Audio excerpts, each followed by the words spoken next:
I'm glad I, before we go any further, can we just acknowledge how puffed we are?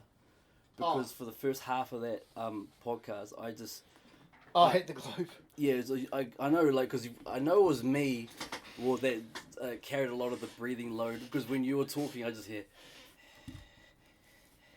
Yeah. God, it was. I think I'm used to like getting on and off stage, and so I've learned to like control my puffs. Yeah, I wish I adhered to that. Yeah, but I've just kind of worked out. I find when I do my show though, like when I do an hour, like towards the 40-minute mark, I'm puffed. Can't imagine an hour. Yeah, I'm like. Because I talk real fast when I'm on stage, so yeah, animated, like yeah, and I move around Tom a lot. Segura, where you're like just let's just chill your 1 hour. Yeah, I can't imagine how many 1 hour shows have you done. Were you doing? I did Divorce Show twice. I think I've done it 5 times. Did you ever do an hour show before you came to Palmy? No, I'd written one. I'd written an hour, but I'd never done an hour. So when you say you've written one, yeah, do you like stick to the theme of the show, or like when you say you've written a show? So the first 2 I did, the first one I wrote, which I never did, was themed. Mm.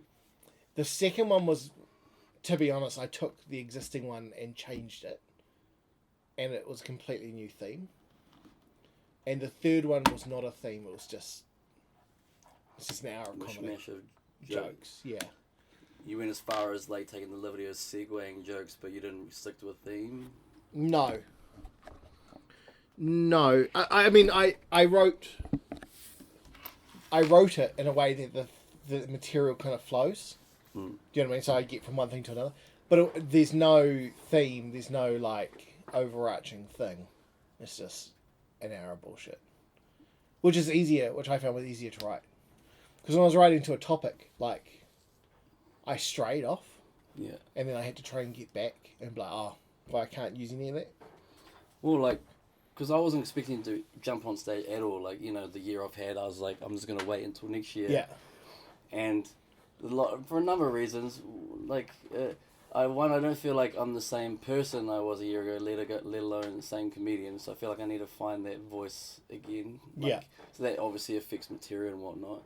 Yeah. And a whole bunch of other things. But then that Wanganui gig, that corporate gig a week ago, I found out at about 2 p.m. Yeah. That I was going to go up last.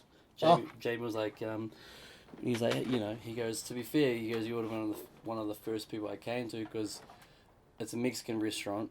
Yeah, you look Mexican. Oh, 100%. Yeah. And it's owned by Indians. Oh, great. So when finally I came back for I started coming back just to say hello and whatnot, and he told me about it. I was like, oh, that would have been perfect. And when he told me over the phone, 4 hours before it's going to start, Justin's picking up at 5 o'clock. When he told me, every fibre of my being was like, oh no, I'm just going to come watch. Yeah. But what came out of my mouth was the opposite. I was like, yeah, man, I'll do that. Yeah. And as soon as I hung up the phone, I was like, what the fuck have I done? Yeah. Out loud, and my daughter counter's like, what? I'm like, I told her. She's like, that's great. That way. How many gigs have you done this year, Dad? I'm like, fuck all. When was the last time you wrote anything? I was like, I don't. The last time I thought about comedy, I wasn't in that frame of mind. Yeah. And I remember Justin went last, or second last. I was going last, and while he was all performing, I went out to the main street of Wanganui, I stood on the main road of Vic Ave, just what am I doing? Yeah. Why? What? I had nothing. And then what came from that was a really awesome set. Nothing but, I got compliments and praise at the gig from some of the other dudes like Jock and Callum and Cage and stuff, and from people that were in the audience. But as soon as we got in the car, yourself, Morgan, Justin, Tommy, those are 4, if you sucked, you'll get told. If you're average, there's the good, you get told the good and the bad. Yeah, yeah. Morgan's pretty honest. Yeah, but that's good. I want Yeah, that. exactly. Like, if That's I what I like suck, too. tell me brutally how bad I was. you Yeah, know? that's exactly what I like. Yeah. And then Justin I was like, come on, dude, like, don't fuck with me now. Like, give me something. Yeah. And he couldn't fault me. So I was just like, it was a good confidence booster. In the last maybe, week or so, I've been watching a lot of comedy. Oh yeah. Just getting my, like, I can't wait for next Getting year. your groove.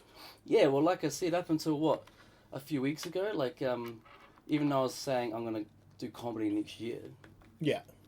but then I'm like, but I don't even know if I'll be here next year, if you know what I mean. Like, Yeah. physically, you don't think I'm gonna be here, so how do you even think about it? Yeah. And now that that's kind of gone, Yeah. it's and like now it's like Starting to. thinking about it a lot, like Yeah. And I was thinking about what you said, how because you've been doing it for so long, it would be hard to sort of stay excited about it. But it'll be, Yeah. and even though you got a lot going on in your personal life, it'd be good if you're like around more. I'll probably do more gigs next year, just simply because, like, I finished my course yesterday. Like, I handed in. Oh, sorry, day before yesterday, I handed in my final When you assignment. say finished, so you're not gonna. So that's it. Like you're not gonna like. It's not like another year next year. You're finished. That course that I did Mm. is finished. Hey. Yeah, so that must be nice. yeah, I handed my final assignment in day before yesterday. I got my final marks yesterday. So now, there is a course I want to do next year, but it's not like this one where it's like this was a full-time course, which I didn't realize when I signed up. Full time, like you did it extramurally. Yeah, yeah. Well, I mean, technically on the books it's not, but it's something like 0.6%. Oh no, not 0.6. Was it 0.6 full-time study? Fuck, but that's So it's technically within like the parameters of study. It's part-time But you have a full time fucking job. Yeah. So technically, for me, it was like being full-time. With an AOG like department, you've got like family life, wife and Yeah. kids, and trying to do a bit of shit that makes you happy, like photography, writing, Comedy. Yeah. Oh, and not to mention a near full time course that you're doing. Yeah. Fuck, no wonder That's- why you've been stressed out. Like That's why in September, like we had the Comedy Hub AGM, and that's why I was like, as much as it pains me, I can't be chair anymore because I don't have time. because I'm about to blow my brains out. Yeah, it was like that. And then, like at the AGM, I said to everyone, I was like, if I can give one piece of advice to whoever's coming in, or any comedian at all, like please, please, please, if you're gonna say to me, I'd love to, but I don't have time, I'm gonna rip you in your asshole. Yeah. Because it's like, motherfucker, I don't have time, but I make like I don't know how I make time for everything. Like I make sure all my kids get attention. I make sure like my wife gets attention. Oh, this sounds like a similar narrative. And what falls by the wayside? You. No, because I still get to play. Like I said at their meetings, like I still got to watch 1 million hours of TV and movies and 1 million hours of PlayStation. Oh, so it's just me. That's amazing that you could do all that then. Like, But like I do it in like, okay, so what I'll do is I'll be like, okay, I'll come in from work, and then like that would be when I get home. That's family time. So that's usually I take like 10 minutes to chill out. Do you know what I mean? Then it's like, do you chill out like you can't chill out with everyone surely. Do you have to like to go to the bathroom? no, I just sit on the couch and chill. And usually I scroll through my phone, and just like everyone kind of leaves me alone. And then I take a 40-minute shit. No, I was about to say yeah. no. Then That'd be a good time to do it. I usually help Jen with like dinner or whatever. And if she's busy with dinner, I'll like spend time with the kids. Then we have dinner, and then at like 9 o'clock, the kids are starting to go to bed. Is not now because it's holidays, but during school. Do you know what I mean? So 9 o'clock they all start going to bed. By 9:30 they're all kind of in bed, and then I usually say to Jen, right, I'm gonna go, and by then the baby's asleep. So that's when I usually go and study. And then what I'll do is I'll say to myself, okay, I've got, let's say, 7 web pages to get through to aim this module or whatever, this subject or whatever. So I'll be like, okay, I'll get through 4, and then I'll play one round I'll play this war game. Do you know what I mean? It's online, multiplayer game. I'll play one round, and a round is normally anything between like 3 minutes because I'm real bad and I die instantly, to when I'm on fire, 10 minutes. So I'll do that, and then I'll be like, okay, now I have to finish the last 3 pages. Someone who acts so carefree and aloof, you are actually very well disciplined. Yeah, and Look at then you, that you're just organically itinerized. Like, yeah, I get through 1 million hours of TV a year because at work I have to do a lot of spreadsheeting. Oh, Yeah, so there's a lot of like data checking, and so you have to go through each line one by one. And so what I normally do is on my phone I'll download like a whole series off Netflix or whatever, and I'll watch that. Well, I'm actually more listening to it, to be honest, while I'm doing that data checking. And part of my job is also creating maps, and that's like, it's not hard work. It's just tedious. Do you know what I mean? And then, or like trial and error and all that sort of thing. And so when I'm doing that, I'll watch stuff. So that's how I get through 1 million hours of TV. Like, I multitask. no wonder you're quite stressed out often, because you've never actually said out loud on this podcast like your sort of day to day. Like Yeah, that's it's pretty full on. It's fucking full on, man. Yeah, like the days, like I usually don't go to bed till, like Jen normally, like we're normally in bed at 11. And you sort of sit down to study at 9. Yeah. That includes a war game, like Playing the game. and study. Jesus. Yeah. But like the war game break is, it doesn't, not always that game, sometimes it's something else, but like the break is like, I've never said I have ADHD, and I don't think I do, but I do find if I do one thing long enough, I get antsy. Do you know what I mean? Yeah. So if I study for too long, like I usually do like an hour, and then I'll be like, okay, I'll have a 10-minute play the game break. And if I'm not playing the game, like if I don't feel like playing, 'cause sometimes I don't, I'll go out to the lounge and sit with Jen for 10 minutes and like unload on her all the shit I've just done. And be like, oh man, I just let this blah, blah, blah, blah, blah. You unload all your cool work stories. Yeah, and then I'll be like, okay, I'm going to go back now. And then I'll go back and do it. So, yeah, it's a lot. So, like, we normally go to bed about 11. She conks out pretty fast. Because I'm a great lover. She conks out real fast. And then I'll normally then read, like I always read a book. So I'll read that between like 11 and 12. And then I'll usually turn the lights off at 12. And the alarm goes off at 7:30. And I sleep into 8. And I'm never on time to work. Yeah, what's this punctual? Like we like to call it island time. Let's come on, Polynesians. It's not island time. We just suck at being punctual. We just hide behind this term, island time. Yeah. I'm never on time. I honestly believe that there's no such thing as like island time. I've heard like, oh, you're on Chilean time, being Chilean and all that sort of thing. I just believe there's everyone time and white people time. Dude, I do you know. Do you know what I mean? I know, because since I was had my car crash, it was only a fender bender, no big deal. Yeah. I was famous on stuff, so that tells you I wasn't exactly a fender bender. But because the only time I really need to ride anywhere would be for comedy. So yeah. the only it'll be mainly like Morgan that'll be picking me up. Yeah. I don't know if you've noticed, Morgan's quite white. Morgan's quite white, yeah. And it'll be the odd occasion like someone else has to pick me up, but they're always white. And when they say they're gonna be here at 5, yeah, they're gonna be here at 5. And I've got a friend of mine, like she's half caste like me, she's half Tongan, poor girl. And when she says she's gonna be here at 5, I was rushing around, blah blah blah, and she didn't get here till like 6:30. It was great. Yeah. I'm like, this is how it should be. Yeah. Even like today, you're like midday. That's why I messaged you back and said, I see you about then. Yeah. Because I'm just like, Jen, I told Jen I was at midday. She's like, that's an hour away. And I was like, yeah. She's like, I got to run to the warehouse. And I was like, I was like, it doesn't matter if I'm late. He won't care. I'm not sitting there like, it doesn't really matter. But no. I know for me personally, it was only, so I had that, I was the North Island sales manager for, it was Streets Ice Cream. Yeah. Ben and Jerry's ice cream. So I was the one that was in charge of the rollout of Ben and Jerry's in the lower north. Yeah. And Lipton. And that was a full-on job. It's not just a 9 to 5. Yeah. There's all the admin work and make sure staff were doing their job and stuff. And on top of that, I was freelancing back then. Yeah. And I was also on social media, on Snapchat. For whatever reason, I wanted to be a social media influencer. And that was just a daily fucking thing. And on top of that, being a good dad and trying to find time to do this and that. Yeah. And yeah, like I just couldn't hack it. Like for the social media thing, that I just got rid of that. Yeah. I was like, no, that's gone. And then the writing stopped as well because the job was so.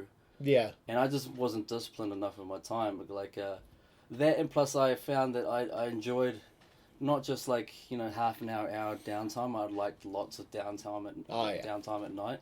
Yeah. Like mix that with the fact that like I struggle to sleep sometimes. Like it gets like 3 a.m. Yeah. But so to hear your day, like it's just so organically itinerized, but it's stressful. But it is, but it's not at the same time. It doesn't feel itinerized. It just feels like I'm just going with it. It may feel like it's not, but like to me, that's like you're one organized cat. Yeah. And there pull were your like socks up, Kels. Jesus. there were like days, like long, like several days in a row where I'll be like, I just don't want to fucking study, and I wouldn't. Fucking blame you. But then I would get to the weekend and I'll realise how behind I am, and I'll like binge, and I'll do like 4 hours. Because I only felt like recently, like you said, you had like 3 assignments due. By like end of it was like the start of the month. I mean there's you get so the course was broken down into 3 chunks over the year, and each chunk was like 10 weeks of study, and then like so many weeks to get the assignments done. Oh fuck! So in each chunk had 2 assignments, but some of the assignments, like the last 2, were huge, like massive, and they took like ages. Like write 800 words, then you had to invent. The last one I did was write 800 words about evaluation in education. Like then it was create 3 completely separate evaluation forms that do 3 totally different functions. One was to have students evaluate, one was like a peer evaluation, and one was a statistical evaluation. But you had to create them from scratch. Well, not from scratch, because they gave you resources like, here's some examples and here's some things you can do. So they taught you how to do it. And then it was analyze the data and come up with an action plan based on that. Oh, but the 3 tools you had to create, you had to go use them 3 times each. So the rule of 3 is followed. Here's a fun fact: the Yeah. word education has all the vowels in it. Oh wow! I had to pluck something out of the dribble you were just saying, and that's what I clung on to. Education has all the vowels. While you were saying analytics this, and you lost me in spreadsheet. You lost me in spreadsheet. Fuck Yeah. spreadsheets. So Yeah. hard in the ass without lube. Yeah. Without the warning pits. too. You're just bending over doing like Just going dry. Unwittingly, just someone's doing the gardening. Do they at least give you a spit? No, just in there. But really, who's it more painful for? I broke my hamstring. I hope that's all you ripped, mate. Like, rip something. Oh, my banjo string. So, do you think that's going to help your mental health next year then, and not having so much? 'Cause No. that's gonna. No, I think having those things, having all that activity, was the most beneficial. I think it's like a good distraction from your. It just like my mind was constantly focused on something. So my issue is when my mind's not focused.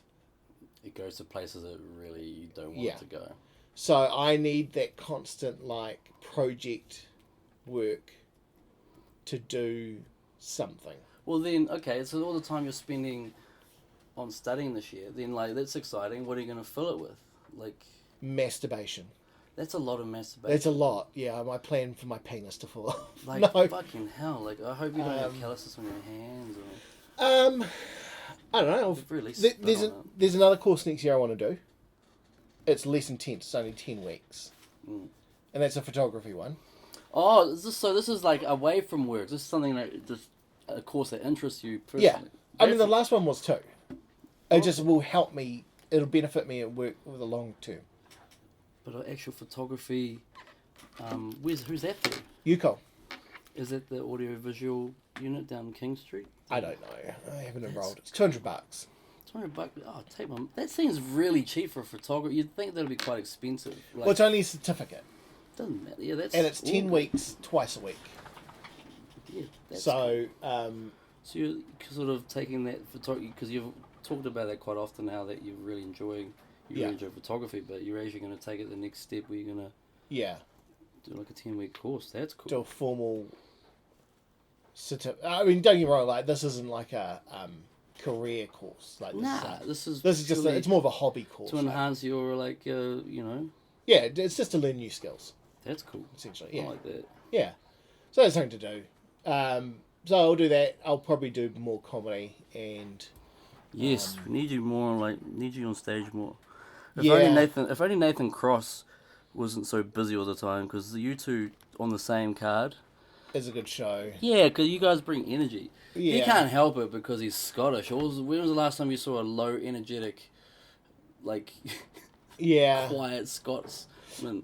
I think the other thing about me and Nathan as well is when we're on the same card, we have this. I personally feel, I haven't talked to him about it, and I'll see him tomorrow. I should ask him, but like, we have this. I have this thing where it's like, if he goes on before me and kills, I have to kill better.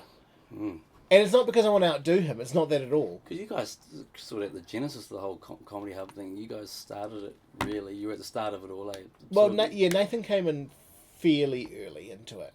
But he's the one who said, like, hey, do you know this could be more than just people doing odd shows? This could be like an organisation. And that organisation can then get funding. And that funding can then... So how long ago was that? That was... I can't remember. I honestly don't. 2016, 2017? Okay. Yeah. But he was the one who was like, because he worked for like Department of Internal Affairs at the time, and that's what they do.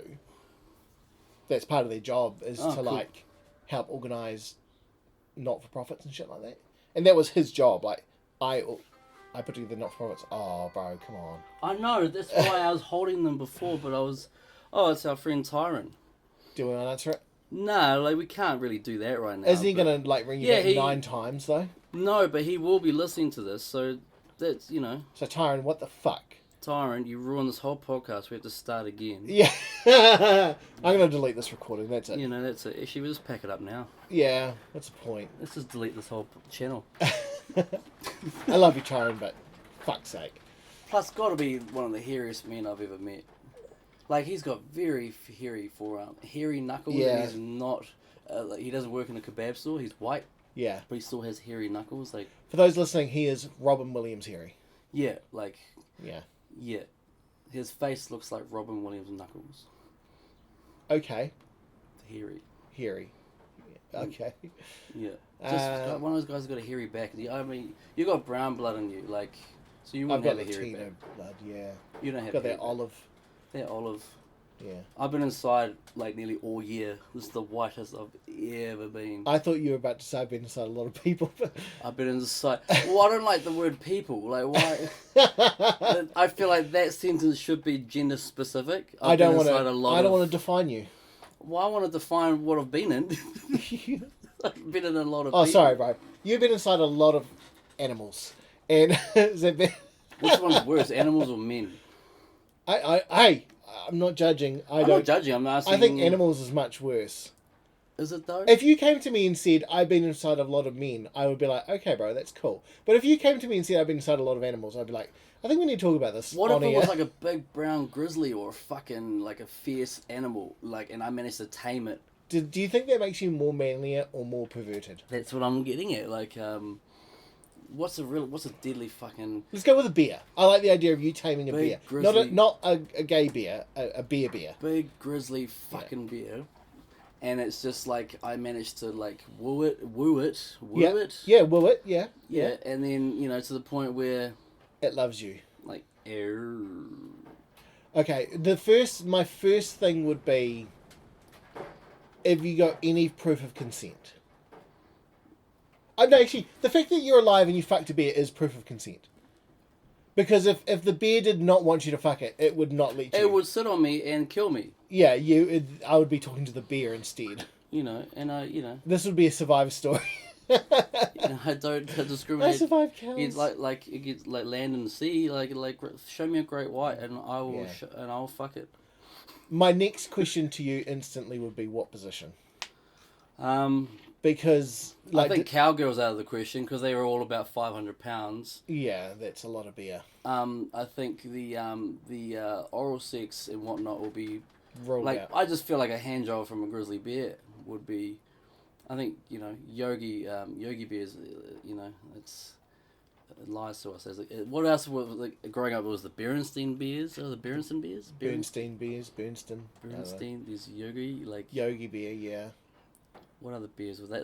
And Boo Boo. Yeah. Thank God you didn't go straight to Boo Boo because then there's more questions. Hey, Boo Boo. Was Boo Boo a child or was Boo Boo just a little beer? Well, what child do you know wears a fucking a bow tie? Bow tie, yeah. I mean, what beer wears a bow tie? Gosh, Yogi, I don't know. It's a good idea. Nonsense, Boo Boo. We'll just hook it up to this picnic basket. I feel in his wisdom, he wasn't actually a child. He was just a little beer. Did you see that Yogi Bear movie that came out a few years ago? The one made here? Yeah, and that's Justin Timberlake who's Boo Boo. Yeah? The voice. I didn't know that. I didn't really pay much attention to that movie. No, this is Boo. Yeah, I don't know. I just feel like we're lied to with the way, all these beers are so nice, and then you're like, oh, there's a beer, and then they fucking kill you. That's how that works. Is there any nice look like sharks? No. Shark Tale, the one that Jack Black fucking voices. I thought that was Will Smith. Nah, he's the fucking yellow. Oh, okay, yeah. I don't know what the fuck that is. Yeah, he was a fish, that's right. Is that a fish that it was meant to be? He was a fish, or something. Yeah, that's right. I just remember Will Smith like was in it. an I didn't know Jack kelp. Black was in it. Yeah. No, I don't think there's been many good sharks other than the one from Shark Tale. Bruce from Finding Nemo. Bruce from Finding Nemo. He was the one who was like, we've sworn off fish. But then in the end he smelt blood and went ape shit. Hey, who's that American comedian from Wellington who sometimes comes up and does the odd show here? Aaron. He's got the very heavy American... Yeah, Aaron. He sounds 100% like Bruce, Finding Nemo's dad. Finding Nemo's... dad. Yeah. Not Mel Brooks. Brooks. I wouldn't Someone have a clue. Brooks. Anyway, we'll cut this bit out. Yeah, we're just talking out loud. Yeah. Like, I was talking to my mate, so, the subscriber over in Western Australia. We were childhood friends. His name's Joe. I think we have two in Aussie now. We have two now? I think we have two. Jesus. We've Surely one of them's got to be a sister, surely. Well, I was talking to my sister on Boxing Day. We didn't get to talk Christmas Day, but on Boxing Day I reached out to her and we had a voice chat over Messenger like we do. We sent voice clips because she was walking the dogs. And I was like, oh, by the way, while you're walking the dog, you should listen to my podcast. So she may now be listening, but at the same time, she's probably not. But if she is, good on you, sister. Well, I was talking, yeah, but I think we have a couple in Aussie now. I can't check my phone because it's using. I was talking to Joe, like he swore like that we like pre-plan, like we have topics we want to cover. No, absolutely not. I thought it was quite obvious that we. So did I. We don't. Yeah. No, the difference, Joe, is that we're just comedians, so we know how to push it out of our ass. Yeah. Yeah. Yeah, I've been there. Push it like. Have you, actually, yeah. Since you're such a seasoned vet, like, have you ever gotten on stage and just went blank? Yeah, totally. How did you react to that? So I've gone on stage with new material and forgotten all of it, and didn't bring notes with me. And when I have my notes in my hands, I had looked at it and gone, "That is nothing. Like, that means nothing to me." It's just work. I mean, like, do you actually write on your hands? Because you're right. Like I for those listening, I teach. This is what I teach people in the course. On your non-dominant hand, that's the one you want to hold the mic with. So if this is the mic, I'm holding it with my non-dominant hand because I can use my dominant hand to gesture. And then you always write your notes. That's right. Maybe you're saying that. Yeah, on the side of your hand, between your index finger and your thumb. I shut off when you said that because I'm so blind. Well, yeah, fair enough. I couldn't glance at my hand and carry on. I'd actually squint at my hand and like, be like, it sort of defies the purpose. Other comedians do other things, but this is what I've always found works well. So that way, if you forget or you can't remember what's next, all you have to do is look at the microphone, and it looks like you're just looking down, but you're actually reading your notes. So that works really well. I've gone blank a few times, and all I've done is I've just gone like, okay, I can't remember. I'll just go to old material. Do you know what I mean? So I'll just pull out older material and just start doing that. Or if what's in the middle of the set isn't working, I look to what's at the end. Like I'll just skip past, go to the next bit. Yeah. And then sometimes halfway through that bit I'll remember and I'll come back after. I went blank the worst possible gig, and that was that, so like after the workshop, you do the rookie show. Oh, at yeah. The Globe. Yeah. And all day, I was like, the girl I was going out with at the time, she was just making me say it over and over again at home. Yeah. To the point it was just drilled down. And then just, moments before you're going on stage, you're being announced. And it's just like the most scariest moment of my life. Yeah. I was actually, no hyperbole, I was terrified. Like, I'm like, is it too late now? Yeah. To run away? Can I go hide? And then I went out there, and I just remember putting my beer down. And while I was putting it down, I'm like, what's your opening line? It'll come to me as I turn around. And as I turn to the microphone, like the clapping starts to die down. And it's just bright lights. Yeah, real bright. Yeah. And I'm like, oh, this is probably the worst moment. Like, I started like getting like teary-eyed, like it was like anxiety attack, panic attack. I'm like, oh, I don't want a panic attack right now. Yeah. Like, and then I'm like, what am I? And like you said, you pull shit out of your ass. Like, you don't want to stand there and go, Yeah. And then, and then you pull it off to the point where you try and explain to people, like, I pulled that out of my ass. I had nothing. I was completely blank, and people don't believe you because you pulled it out of your ass so well. Yeah. I'm so good at pulling things out of my ass. I love that. I've also done gigs.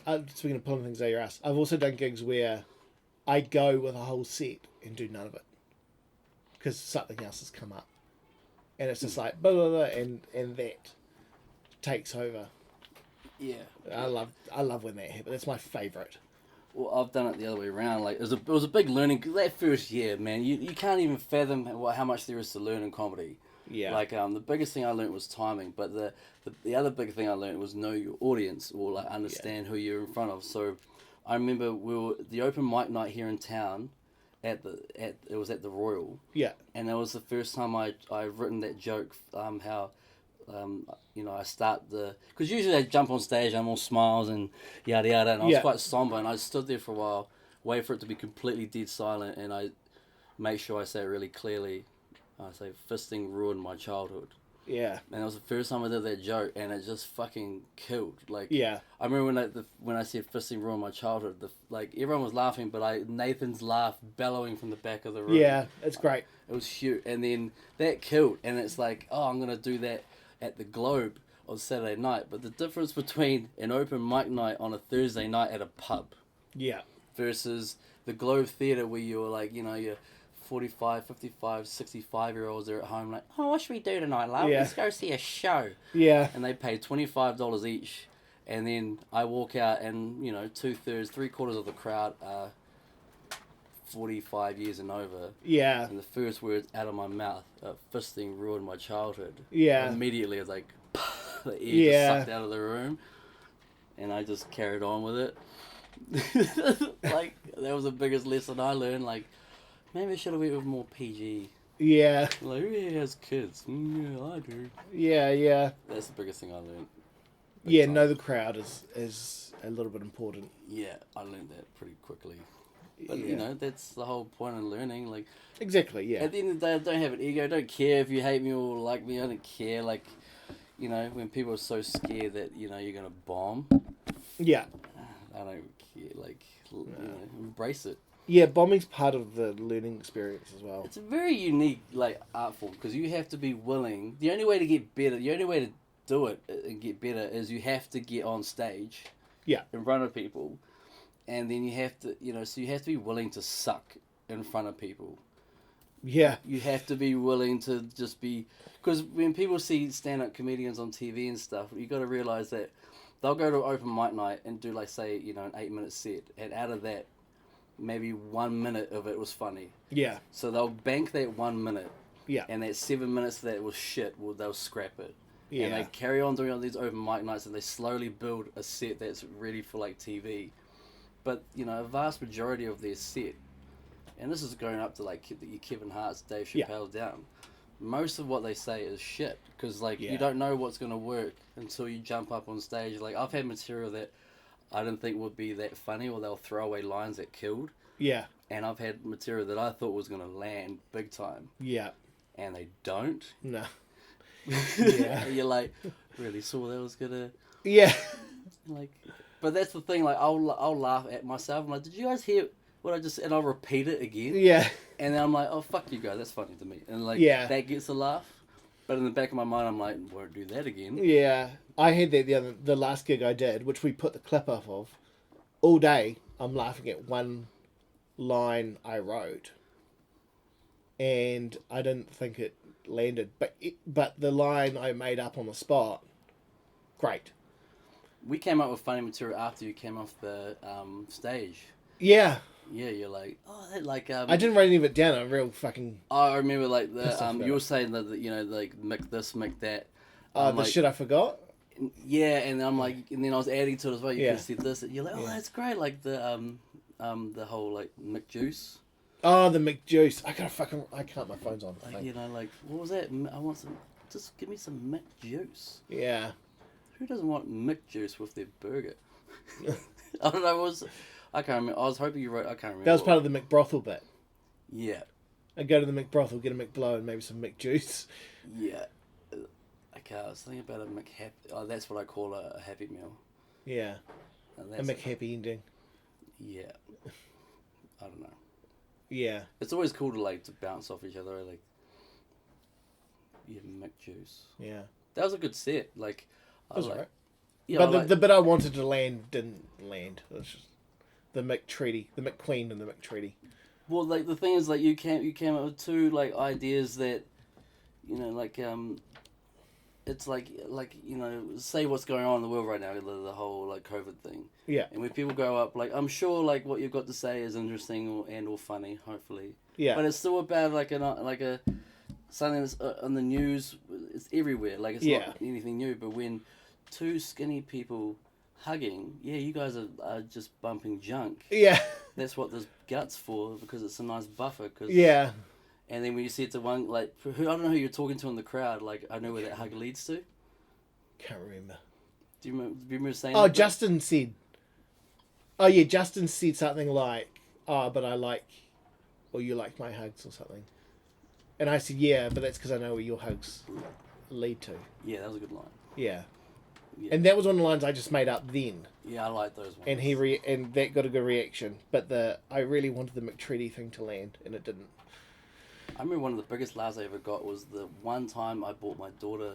It was about the. Oh yeah, I still remember. Well, you were there. I was there. Yeah, like I started talking about Kiana, and like she's more like because she's 15 years old. She's more like a flatmate more than my daughter.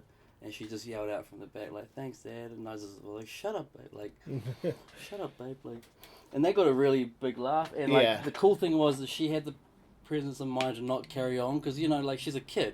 Yeah. She could easily got caught up and, like, carried on. But she didn't. She just... Let it be. All she said was, like, thanks, Dad. Like, real loud enough for everyone to hear. Yeah. Yeah, that was cool. Can we address something in this garage? Sure. Hollywood Hulk Hogan. Right? Yeah. I think they need to go on the table for the camera. Like, they needs to sit, right there. Right this way. Right there. That needs to be right there. That's a conversation piece. No one gives a shit about the yellow and red and the whole Canadian and it's saying your vitamins. And... Yeah, it's all about Hollywood. Yeah, man. Hollywood Hogan was awesome. I had like so many of the toy. I had the ring. I had everything. I don't know where they all went over the years, but that stood the test of time. That's cool. That's really good. You know what I got for Christmas, which was one of my favourite things, is I've got a Jurassic Park Jeep. Cool. You know, from the first one, it's a gas-powered, because there's the electric Jeeps that run on the rail, no expense spared, and then there's the gas Jeeps that the vet takes, and that... I was about to say that when he just fumbles that whole operation, like... Yeah, like... I got a little model of it. I can't help but see him and I'm like, Hello, Newman. Yeah. Yeah. Yeah, that's right. Also, Yeah, what it's I think I have to rewatch it to find out, but I think it's the Jeep that they rescue Jeff Goldblum in, and the Tyrannosaurus chases them I rescued you. from the from it's the scene you know, where the Tyrannosaurus first escapes and he rips up the electric vehicles. Yeah, and the two kids with the torch. Yeah. Yeah. And then after that, the lawyer runs into the loo, and he knocks over the toilet onto Jeff Goldblum, and he's like, bah, and he's caught under there. And then so Helen Hunt's lookalike, whatever her name is, Is he in anything ever after that? I don't know. I've always liked they should have got Helen Hunt. Helen Hunt's lookalike. She does. Laura Dern. So Laura Dern Wow. and Well, the South African guy. Remember they're like, do me a favour, take a gas powered Jeep and go get my grandchildren. yeah. And they only find Jeff Goldblum and they load him in the back, and a Tyrannosaurus comes out, and then he's like, and there's that scene in the mirror where it says like objects may appear closer than they are, and the dinosaur goes to, it's that Jeep. I'm pretty sure it's that Jeep. Yeah, I know the one you're talking about. 'Cause- Geekishly, I know what you're Yeah, talking about. because the Newman one had a top, and this one doesn't. The Newman one. Yeah, Hello, Newman. yeah. I wish that dinosaur that ate him got in the car and it was like, hello, Newman. He just got in and was like, Newman. Oh, that's funny as shit. Yeah. So I got that. I don't know how we got to... Oh, Hogan. Yeah, it was one of my favourite presents. Yeah, we just cross a lot of different subjects. Yeah. Yeah. Think Hogan will ever come back?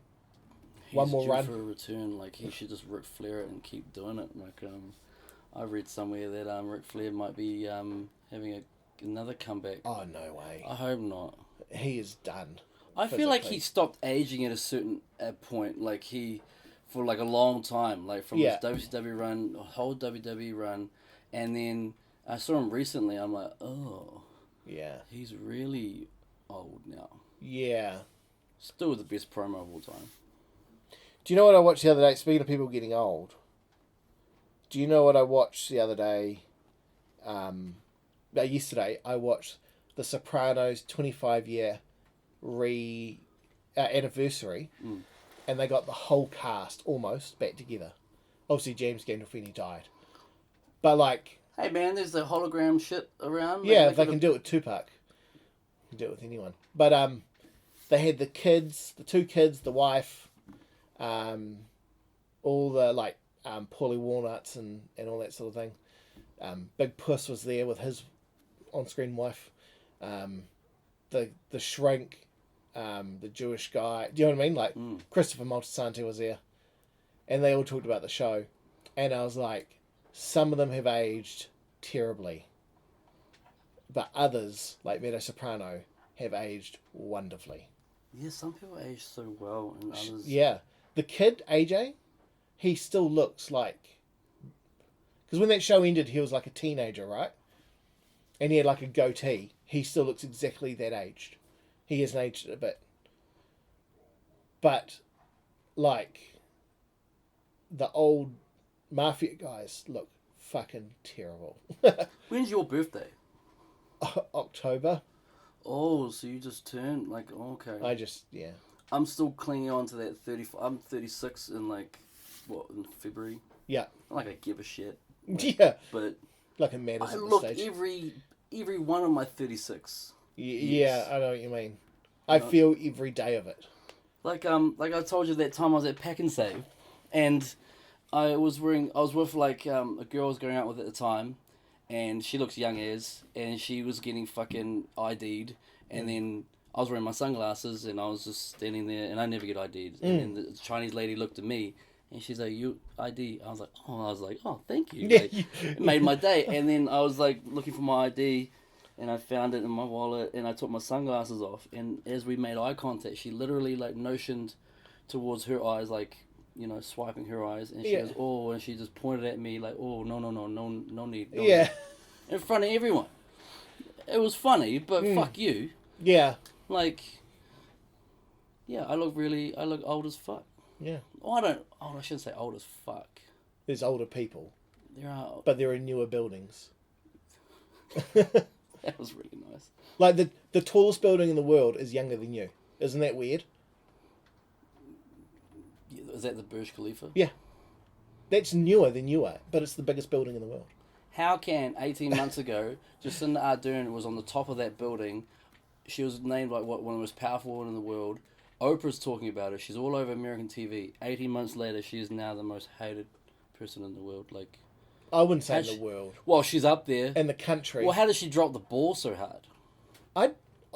Okay, this is controversial. Go for it. I don't think she did. Ooh.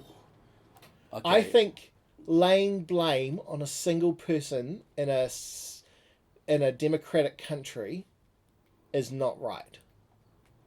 Unless that person is the one person. Okay, if a nuclear bomb, if New Zealand had nuclear weapons and one went off because someone was like, and hit the button, yes, we can lay blame on one person, right? But I think what's going on is a systemic issue that is wider than one person. Because I'll tell you why. Because every decision that's made, let's take one decision that's been made recently about needing a passport, a COVID passport, right, to do shit.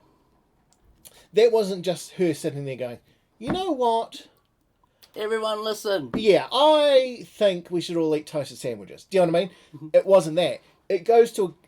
they get experts to come in, the experts give their opinion, they check what internationally is happening, and then it goes to a committee, and this gets explained to the whole committee, and there's a committee that make a decision.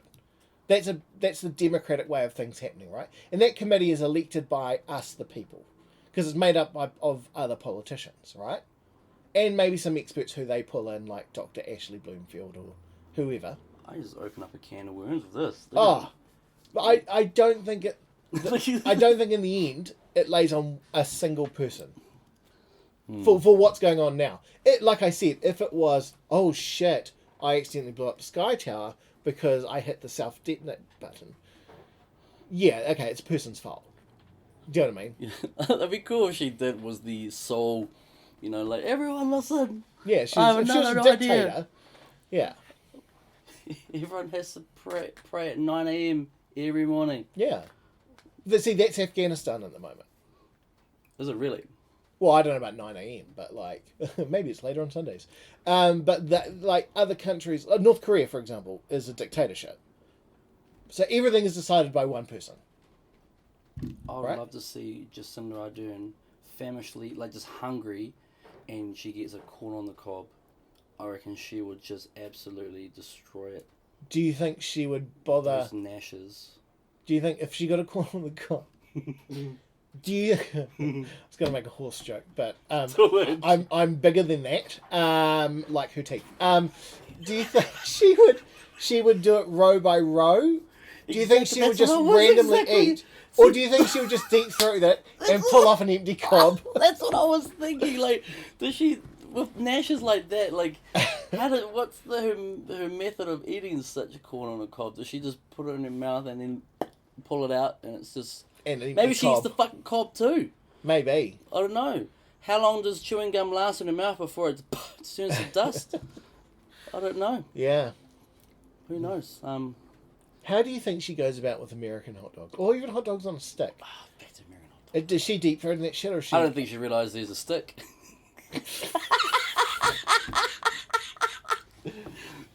Oh, fuck. That's why, oh my goodness gracious me. Anyway, mental health. Stay on top of it. Mine's been shit lately. Is it? Oh, just Christmas sucks, dude. Yeah. Christmas is shit for me. Like, when Dad died, Christmas died with it. He was your true blue pom. He was really old school. Real into it. Yeah, it was just so into all the traditions, and it's just kind of like gone. And this year was even more sad because I've got like my 2-year-old niece. She's inside. Oh, cool. Usually, like, she wasn't here because my brother and his wife and 2 kids, they went up north. So it was just myself, mum, and my daughter who's 15. She's no longer like exactly a little kid anymore. Yeah. And I don't know. It was just like. Yeah. It wasn't all there. Well, like, since Dad died, we're still trying to figure things out. Like, we're not sitting around like, blue, blue, like poor us. We're trying to find like our new, you know, traditions or new what have you. But it's just, it turns into like a Yeah. bit of a, you know, meh kind of day. Yeah.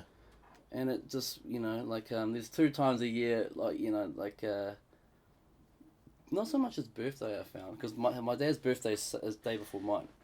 Oh, okay. He's 13th February, I'm 14th. Yeah. That's not really so much when, it doesn't really, it's not a day of like, you know, remembering and sadness. It's the whole month of September. Yeah.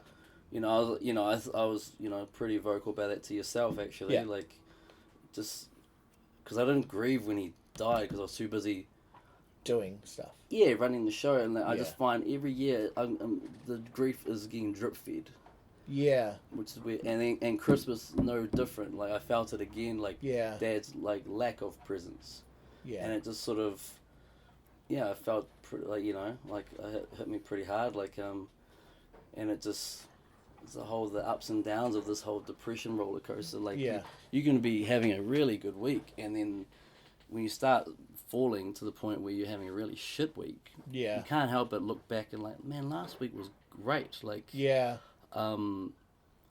like that week that we recorded at the Globe. Like, It was a great week. Yeah, it was a really good week. Yeah. Obviously, you had your work stresses, but you were doing good. I was doing really well. Like, Yeah.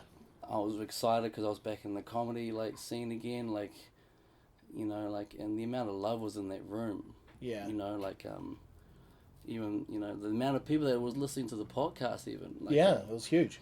I've got friends that don't, so you know that, so going back to that night when I didn't want to come into this garage. Yeah.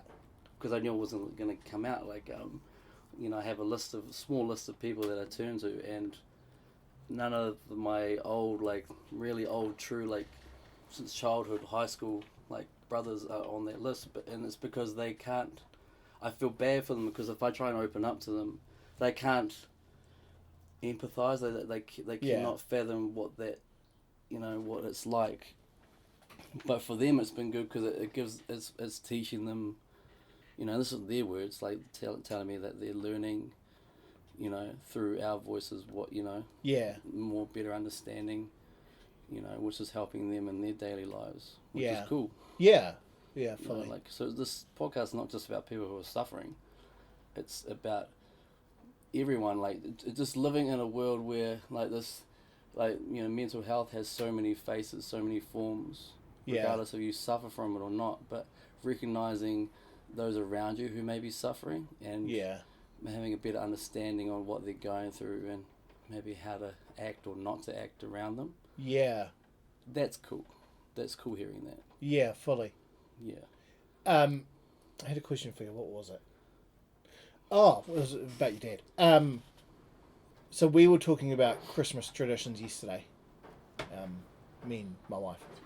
And it's just funny you bring that up.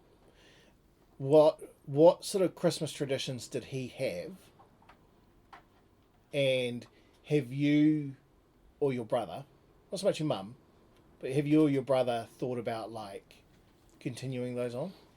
We did for a while, because, like, when my daughter was younger, Yeah. we'd do it so people, you would put Christmas present under the tree, right? Yeah.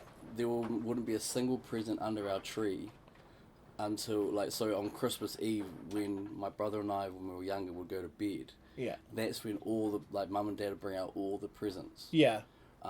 They wouldn't put a single present out until then. So, like, when you wake up in the morning, not only have you got your Santa sack on your bed, but then you go out to the lounge, and the lounge is full of presents. Yeah. We did that with my daughter. Yeah.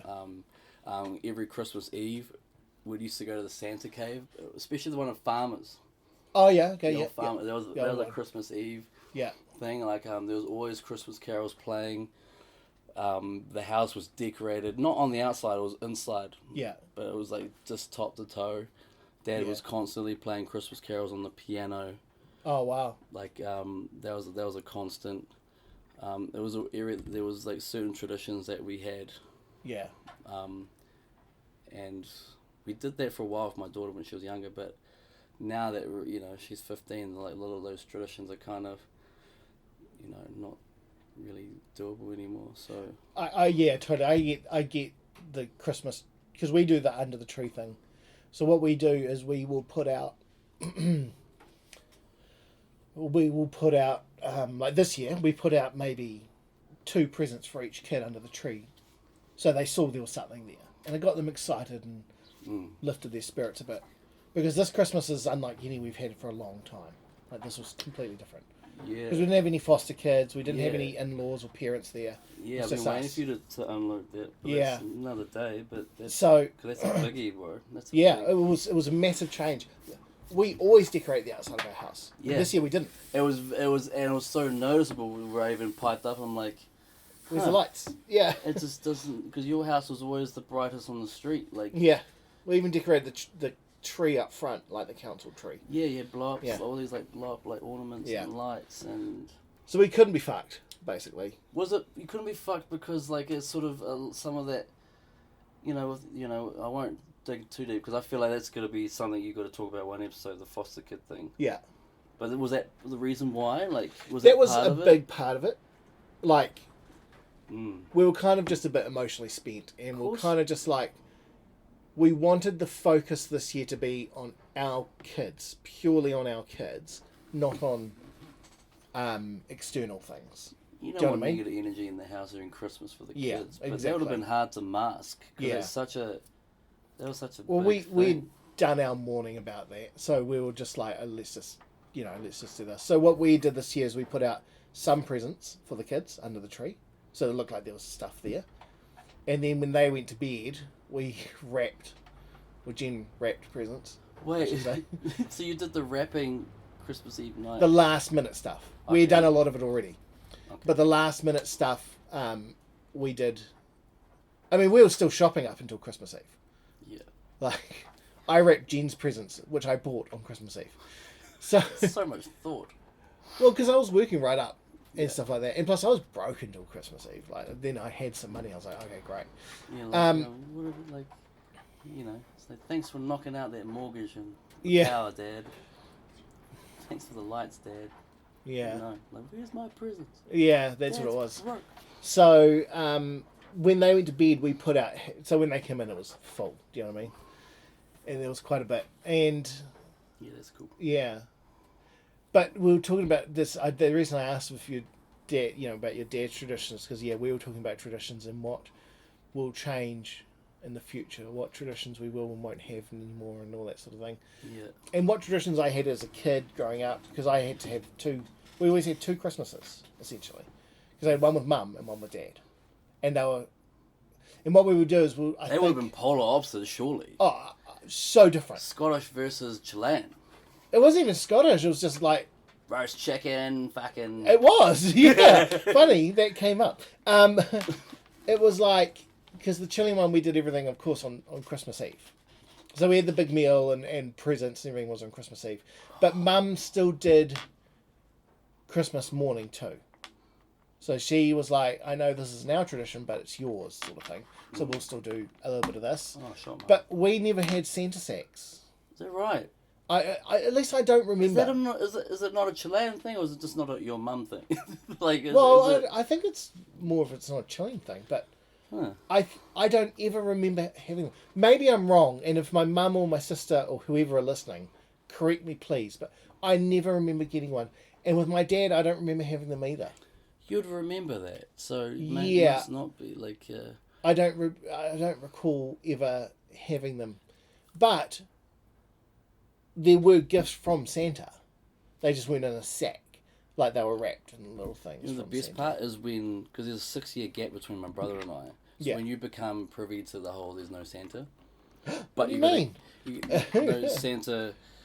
Fuck you, man. Some people believe there's no Santa. Yeah, Well, like I gotta pray keep, to Santa all year. You gotta keep that facade going for your younger brother. Yeah. Which means I would get a Santa sack. So like it got to the point where I'll be in my room and my brother's asleep by then on Christmas Eve. Mm. And my dad would just come in, he'd literally just like throw his Santa, there you go. I'm like, yes! Like, All right. my brother's like, what does Santa get you? And I'd, be like a bit of a dick. I'm like, notice how these are made in China? Oh, don't be that guy. Yeah, but no, my brother's is like, well, yeah, they did it outsource or something. I'm They like, did outsource. yeah. He's 6. He's like, Oh, I think it was 8 years old. I'm just like, because I remember that one particular yarn. He's like, man, they need to outsource. yeah. I'm just like, how do you know the word outsource?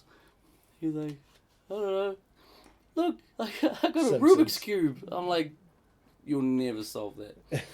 And one day he did, because the motherfucker took the stickers off and That's how I used to solve them. Yeah, like solved. Yeah. A lot of my kids' Santa sacks, oddly enough, are Kmart brand, and they've never really done the whole, like...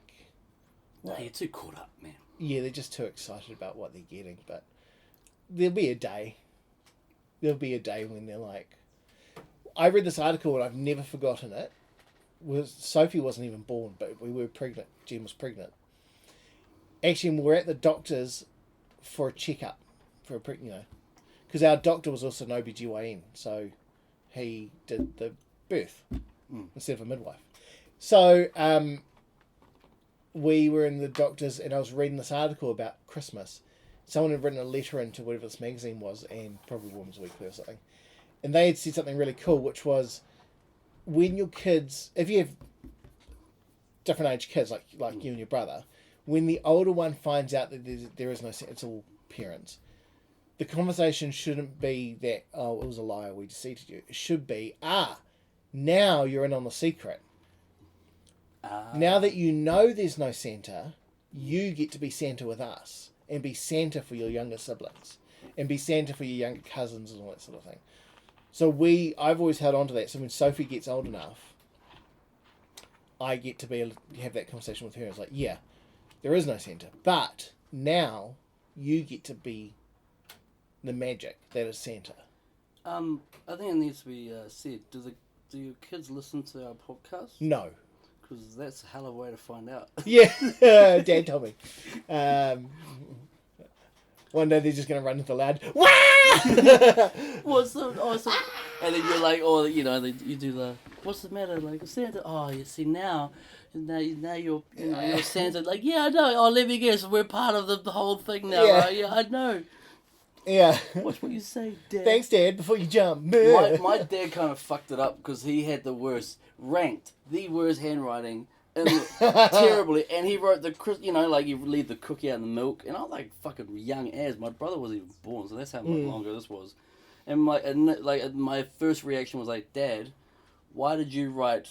I don't know why I remember this, but I just remember, why did you write the note from Santa? Yeah. And he was just like, I didn't. Santa wrote it. Oh, he used to call it Father Christmas. Because British, yeah. Because he's a Brit, and he was like, no, Father Christmas wrote it. I'm like, no, like, you wrote this, clearly, because it's barely read. Like, he's like, nonsense. And I'm like, so now I'm thinking, like, I know that he wrote it, but why is he lying about it? What's going on? Yeah. You know, like, it used to bug me. Yeah. So, yeah, like, so... So we do Elf on the Shelf. Lie better. We do, yeah, well, this is the thing. We do Elf on the Shelf, and he often leaves notes, and I have to do the handwriting for that in different handwriting. Yeah. But now, because I did the first note, I have to do every note. Otherwise, it'll be like, why is Bernie's handwritten? Just write it like...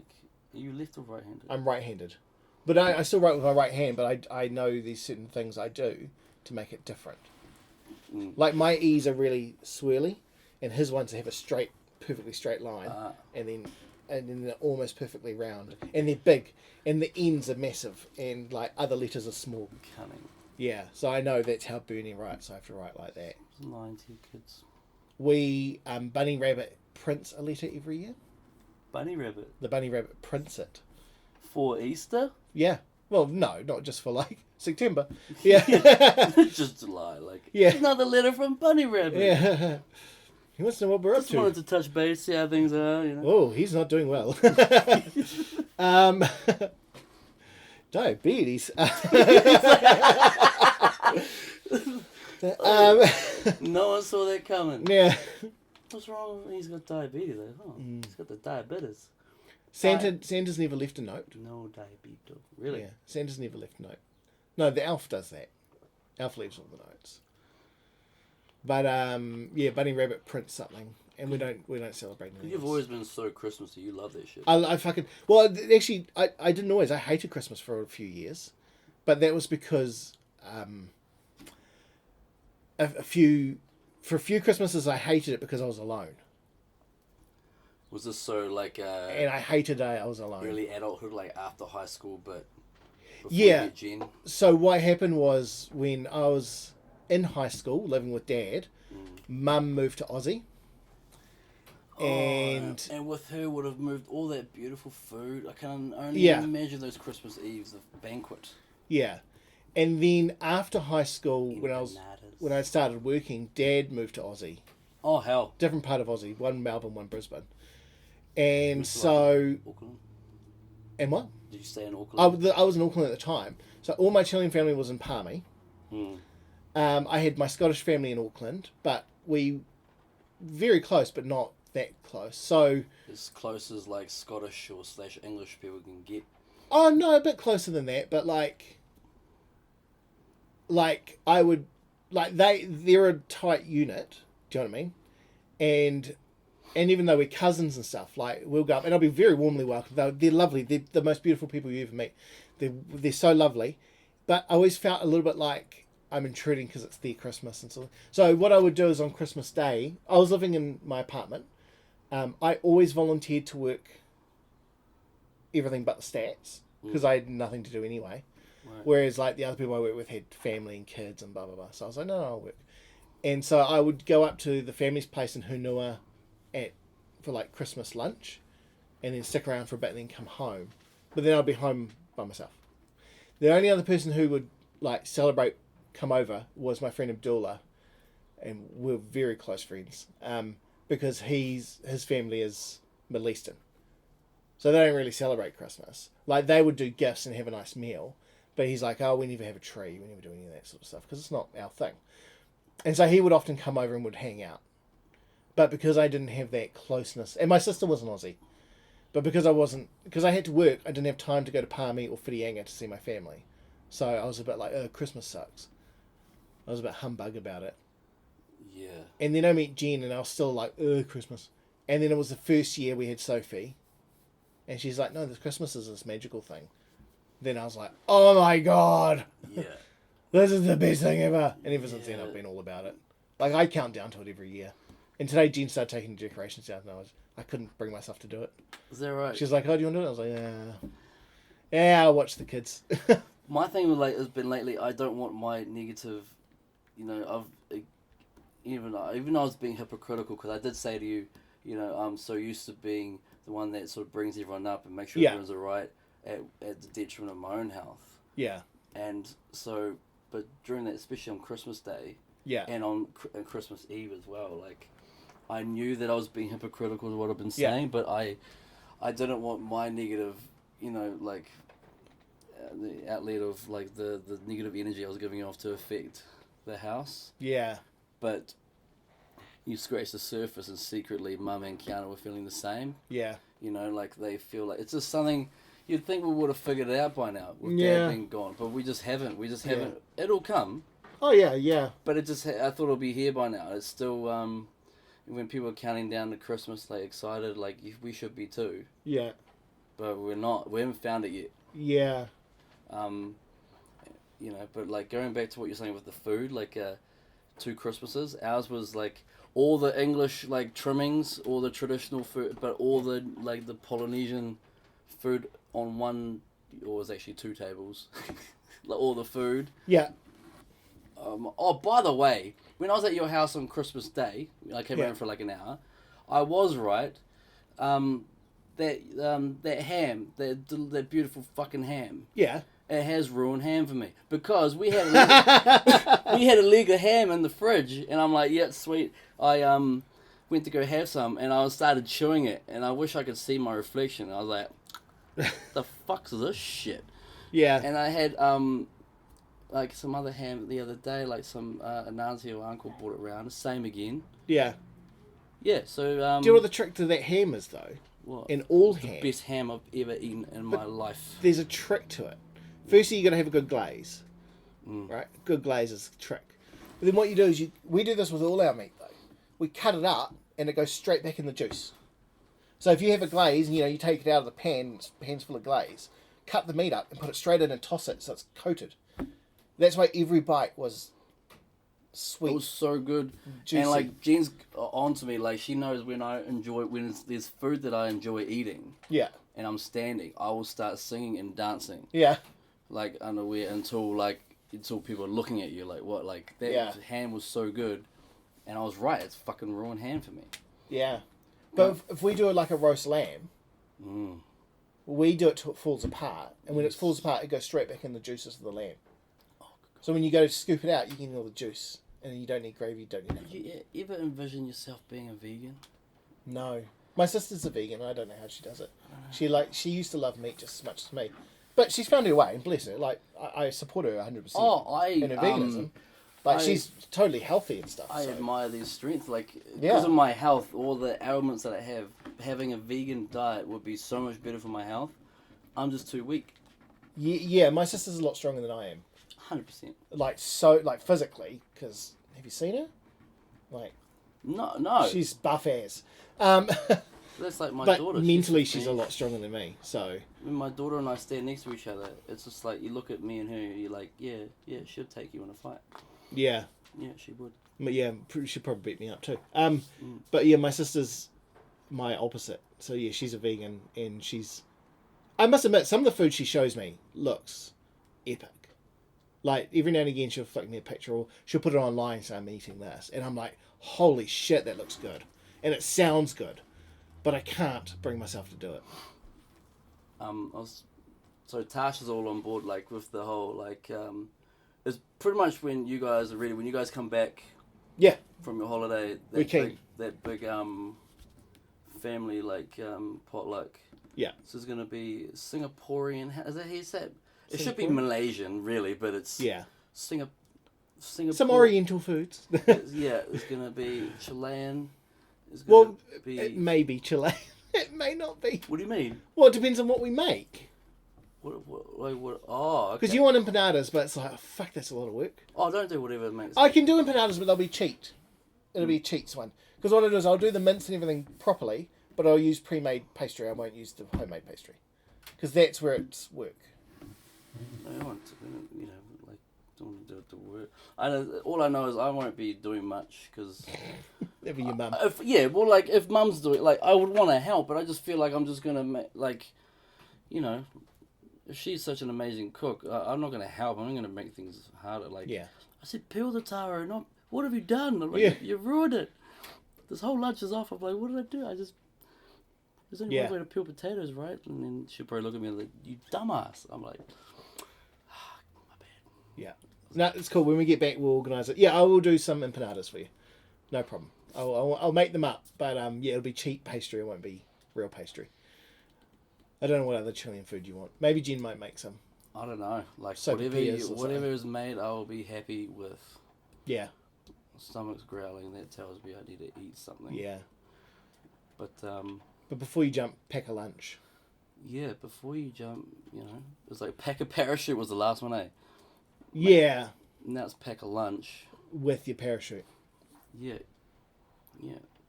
And one more thing. Sunscreen.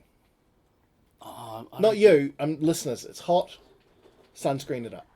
Sunscreen it up. It's good for your health. Sunscreen. Before you jump, make sure the river's deep enough. Oh, that's good. Yeah. Don't end up a headline on the news. Don't be another Christopher Reeve. See? Look at that. Don't be another Christopher Reeve. Did that just come out of my mouth? Yeah. Is he still alive? No. God, I hope not. I would be like, kill me now. He's lasted a long time in that wheelchair. Was he doing the whole like? Man, but now I talk through a computer. Like Hawking, like Stephen Hawking. Yeah. I don't know. I can't remember.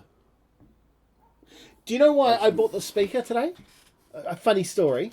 Oh, is that what you've got in your hand? This is a speaker, and it's a Bluetooth speaker, and I bought it purposely because I watched a clip the other day that was really, really good of Michael J. Fox talking. Oh my God. And it was really inspirational about... It was about him and he was talking about how he went through a really dark period, and how it affected him and his family and all that sort of thing, and how he came out of it. And it was really good. And I was like, I'm going to play that on the podcast. And you know what? I then put my camera on to record video, and then I was like, oh, I can't play it. Is it going to stop me from making Michael J. Fox jokes? Because I just can't help myself. Michael J. Fox jokes are good, but they can be a little shaky. They can be shaky crap. Like, do you think he uses a toothbrush or an electric toothbrush? Oh. Oh.